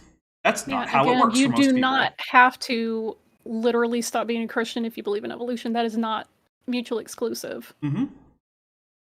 Because, spoiler alert, millions of Christians believe in evolution, and they're still Christians. I mean, I'd go so far as to say probably hundreds of millions. Yeah. B2022 for £5 says AIG is a menagerie of meandering, minuscule members modeling memories on their mantles. Goodness. Oh, that is a lot of...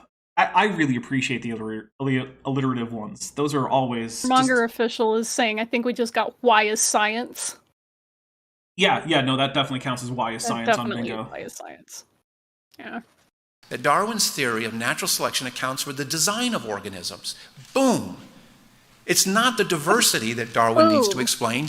He needs to explain why creatures look so incredibly designed, why they seem to fit their environments so incredibly well. Actually, he needs to do both. Because those are tandem, right? The reason that there's diversity is that different lineages of organisms have adapted to various niches over time. And because if say, remember when we talked about the fitness landscape, Vishanti? Yeah, and it's like, if there are rabbits that live in hot places and rabbits that live in really cold places. Yep. Gee, why is there such diversity? Yeah, if a fitness landscape had stayed the same, then eventually you'd get to this steady state where, no, there isn't additional diversity, right?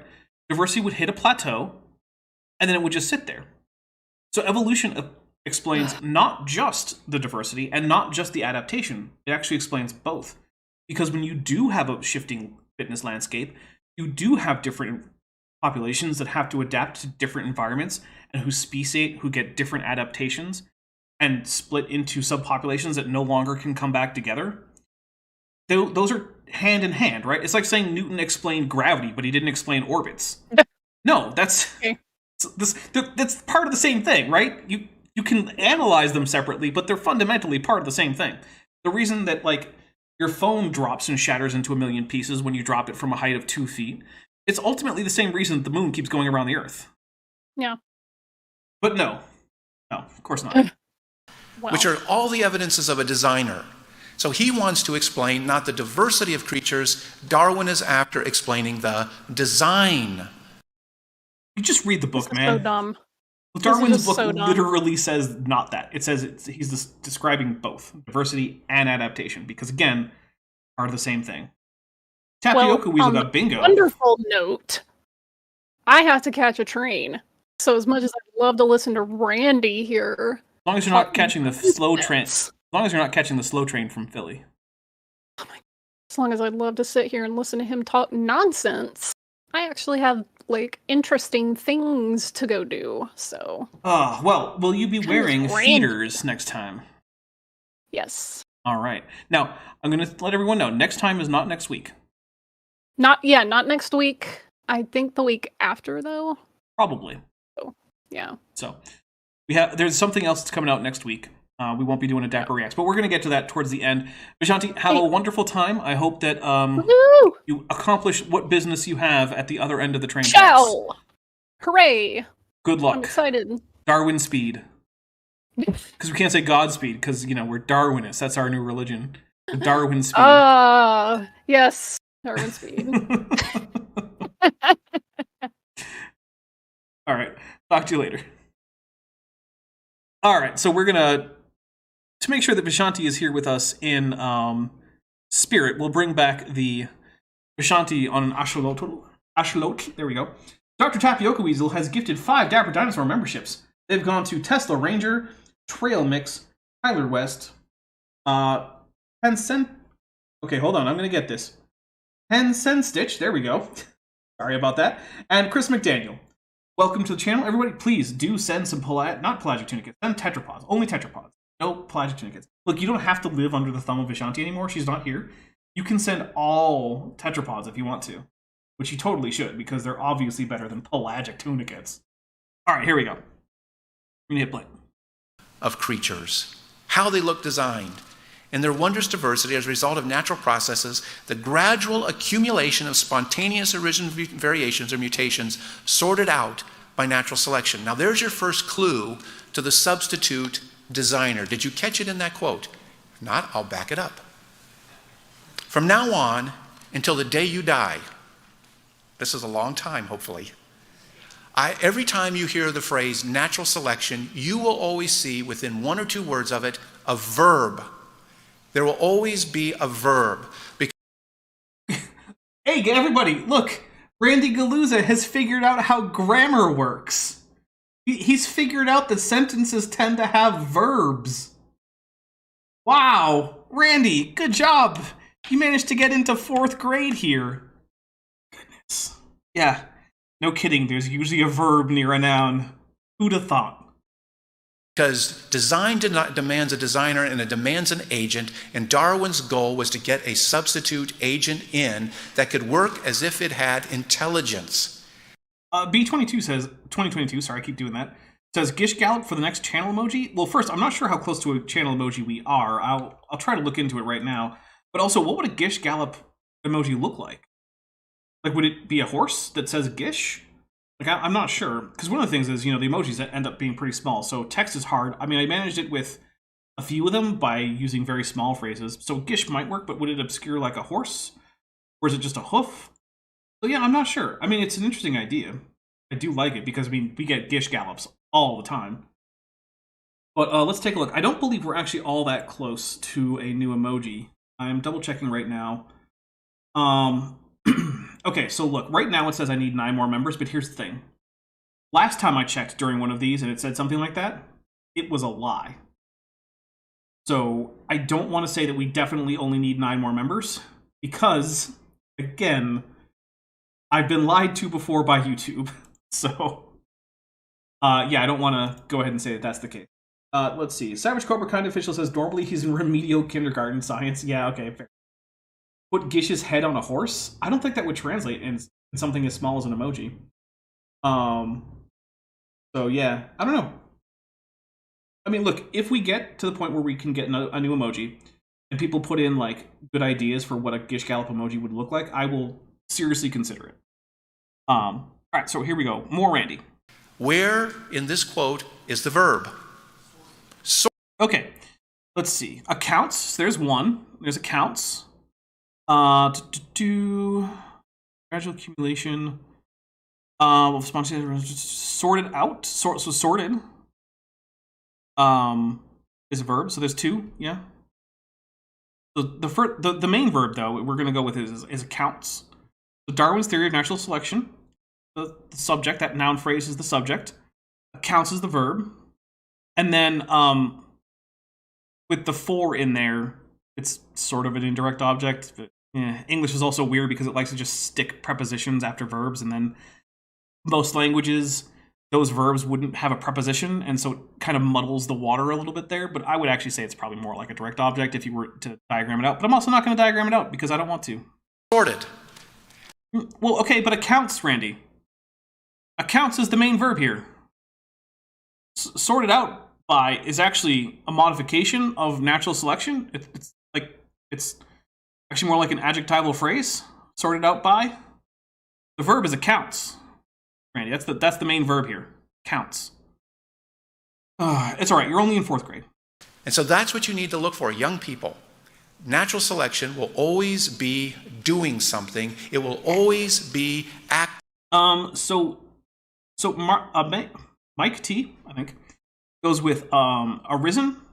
So, where is it? Spontaneously arisen very. So actually, that right there is being used as a passive participle. So it is a verb form, but that form of the verb is actually being used as an adjective, because participles are what happens when you take verbs and you turn them into adjectives. We have passive participles, like arisen, or active participles, like arising. And so technically, they are being used as adjectives. So it is an adjective derived from the verb arise, which is also what I would say is happening with sorted out by.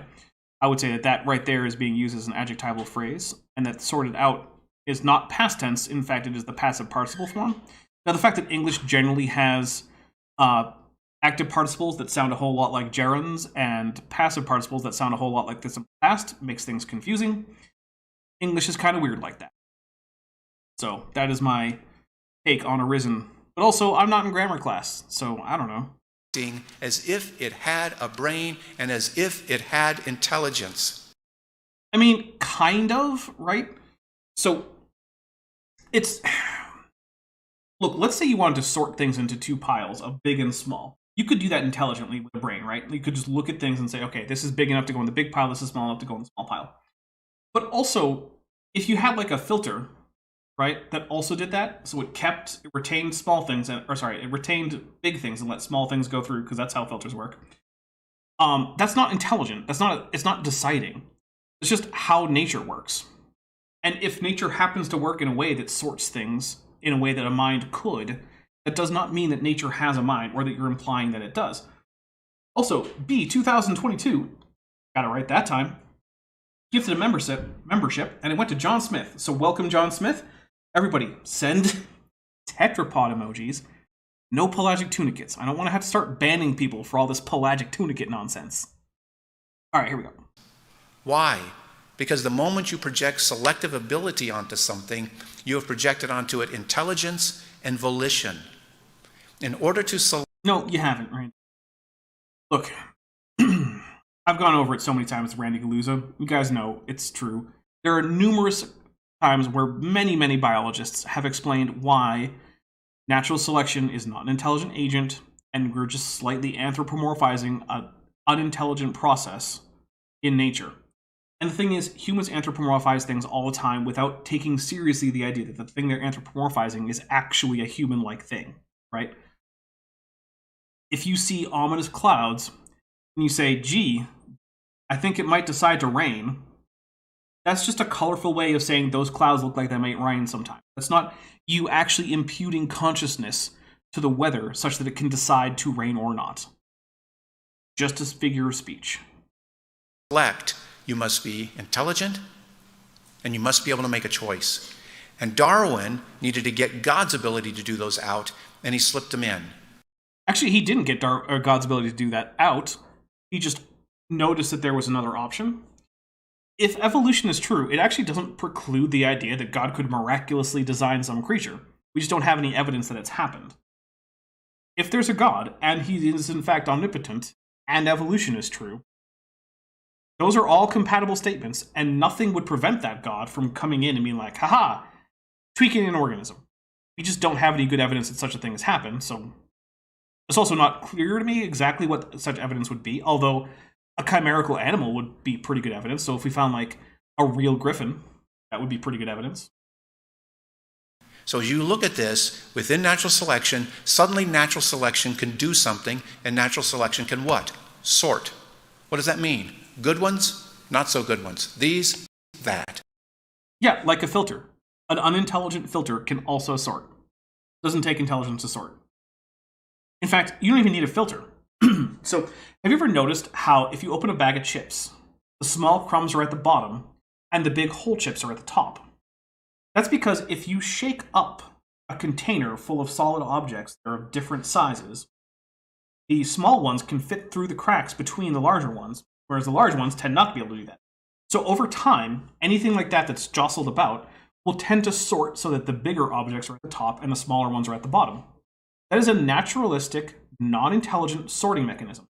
No one decided to sell bags of chips with the small crumbs at the bottom. It's an inevitable natural consequence of how physics work. And yet, they're sorted.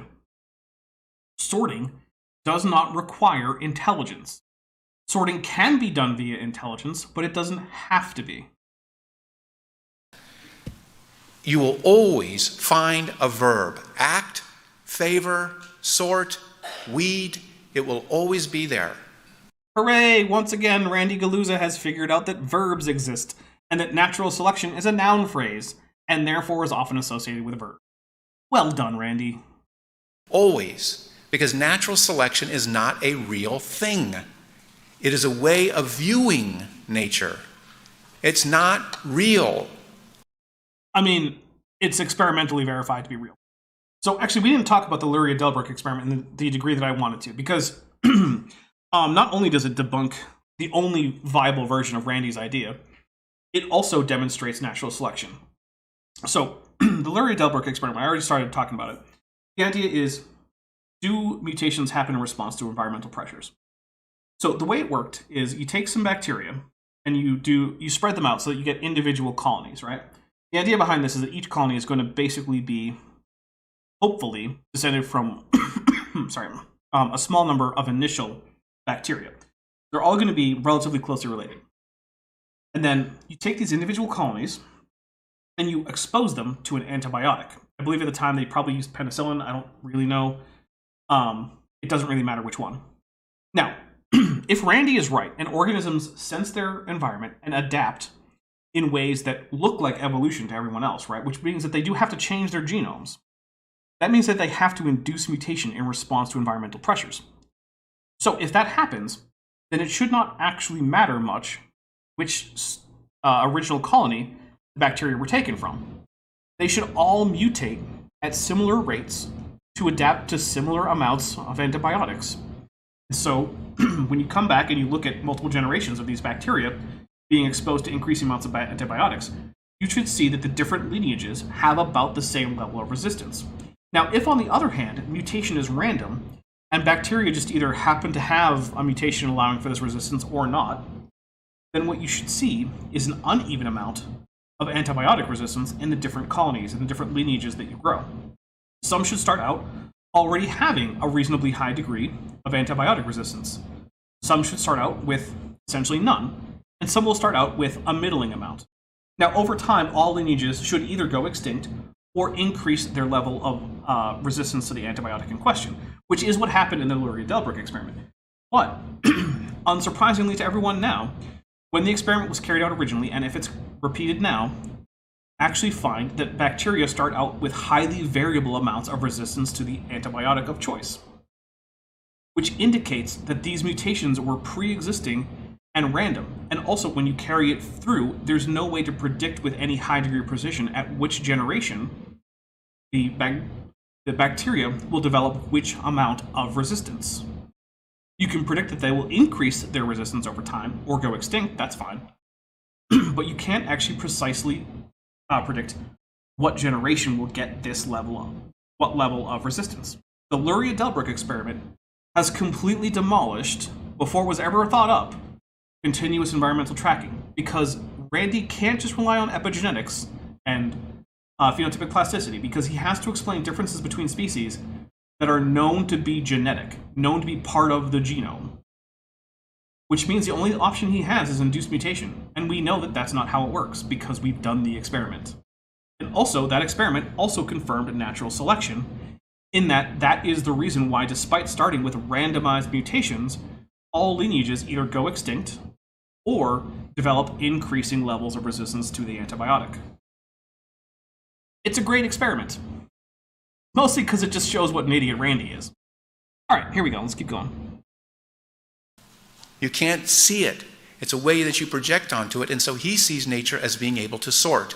And therefore, he concludes, this was Darwin's fundamental discovery, that there is a process that is creative, although not conscious. And this is where Darwin starts to take you, all of us, into this realm of irrationality, of mysticism and magic.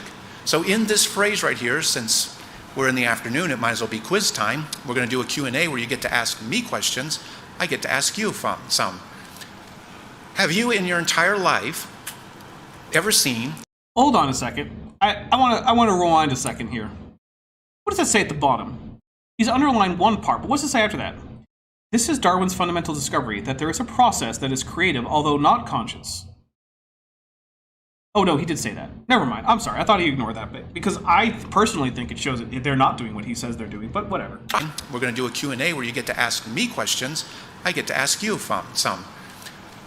Have you in your entire life ever seen a creative process that was not conscious? Yes. And I realized I just hit stop, which I should not have done. Let's see what happens if I hit play. So one of our priorities at the ICR is to make sure that when we talk about the Creator, we're specifically mentioning the Lord Jesus Christ. So yeah, that broke. Look, guys, here's the thing. We're going to start probably wrapping up. So, yeah, we're going to start wrapping up here. We're about at the end. My guest is gone. I want to leave, because he's wrapping up too. I want to get as much as possible of the next guy in here next time. We'll just wrap up with Randy next time we're on here. He doesn't have a whole lot more to say, right? He's just going to complain about scientists saying that natural selection is like a god, even though it's not, or saying that it's impossible for non-conscious things to be creative, which is also not true. So yeah. Now, so what we're going to do is we're going to talk about what's coming up on the channel real quick, and then we're just going to get out of here. Look, I know it's a little bit early, but only by a few minutes. And that's in part because I hit the wrong button, and I don't want to take the time to bring that video back up after that, because by the time I do, it'll be time to get out of here anyway. So my apologies. Let me take a look at a calendar.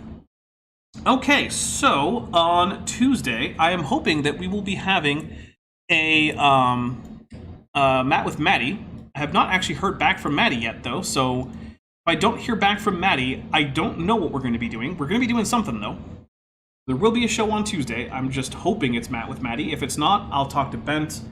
I'll see if he wants to do a Eric with Erica. I might talk to Jackson, see if he wants to do like 2 Jackson with Jacksons in a row. So I don't know, but we'll do something. Don't worry. Maddie is very busy being a new mom and a PhD student, so I get that she doesn't always have time to respond to, things on Discord. Let's see. So that is Tuesday. On Thursday, the 20th, I will be releasing the second of the Sal's Pals video. So let me take a look at that and see what that actually is, so I don't, mislead anyone. So that's When in Doubt, Just Lie, which I realized is... It's very similar to the most recent video I made, which is up for early access, which is When in Doubt, Lie About Darwin. It's kind of sad the degree to which that's a title that works for these is just lie. So that'll be on Thursday the 20th. I don't believe that I'll be in the chat for that. Also, B2022 says, heading off for the night. I think that's supposed to say night. So one last one. AIG is a vapid valise of villainous vibrators that are as vile as a verse vocalized by a Vogon. Ouch. Harsh right there. Also, DM Wing sends a $3 super sticker that says bye, bye. On the 22nd, I will actually be uploading the Cenozoic Part 2, which is the final part in my History of Life series that I did with Jackson Wheat over on his channel. That is a mirror. I will also, I'm very confident not be in the live chat for that. I'm actually going to be traveling over the next, next week for a few days. But I should be back for a, hopefully a Jackson with Jackson on the 25th. And then, of course, the 27th will be the final episode of Sal's Pal. And then the 29th, I believe, will be the continuation of this series. That's all 2023 and all April 2023. So if you're watching this after that time, you get to ignore this whole bit. So everybody, thank you very much for showing up. Thank you for all the support. The first-time super chatters, that's always amazing. I love to see that. So we had 2 this time, Danny Isinga, and we also had the Screen Geek. The Screen Geek even joined the channel as a member. Absolutely astounding. Thank you so much. I hope you all have a wonderful rest of the weekend. If you are a channel member or a patron and you're in the Discord, well, first, if you're not, join the Discord. It's great. All you have to do is link your Discord account to either your YouTube or your Patreon, depending on which one you joined with. But if you are a member of those, we're going to be doing a Power Rangers watch party there. We're going to watch hopefully about 4 episodes of Power Rangers Zeo. So come by if you want to watch campy 90s kids shows. All right, everybody. Talk to y'all later. Thanks for watching, but before you go, I just want to say a special thank you to my channel members and my patrons, especially those pledging $20 or above. Bob Knob, Work in Progress, Benthoven, Tapioca Weasel, Danny5252, Eleron Teller, Furavara, Ian Chen, Landon Knoll, Mabdy Babby, San, Sphincter of Doom, The Venerable Bead, Scriptic Mystic, Dr. Tapioca Weasel, and Pat L. Dennis. As you probably know, YouTube is a very volatile platform, and from month to month my income on the channel can swing wildly. the people you see on screen are directly supporting so that I don't have to worry too much about that, and the channel can keep going as it is, and perhaps even improving.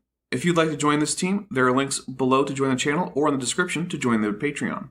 The Patreon starts as low as $1 a month, and the channel memberships start as low as $1.99 a month. On Patreon, you can even get a discount for pledging annually. If you do decide to pledge, you'll get access to an exclusive Discord server just for channel supporters, as well as early access to all of my pre-recorded videos, often up to 2 months in advance. Higher tiers will unlock even better perks. Now, if an annual or monthly pledge isn't right for you, but you still want to support the channel, there is a merch store down in the description, as well as an Amazon wishlist, just for me. And if financial support isn't something you can or want to do, then if you still want to help out the channel, please just like and share these videos and make sure you comment on them. It really helps the channel out. Thanks again for watching.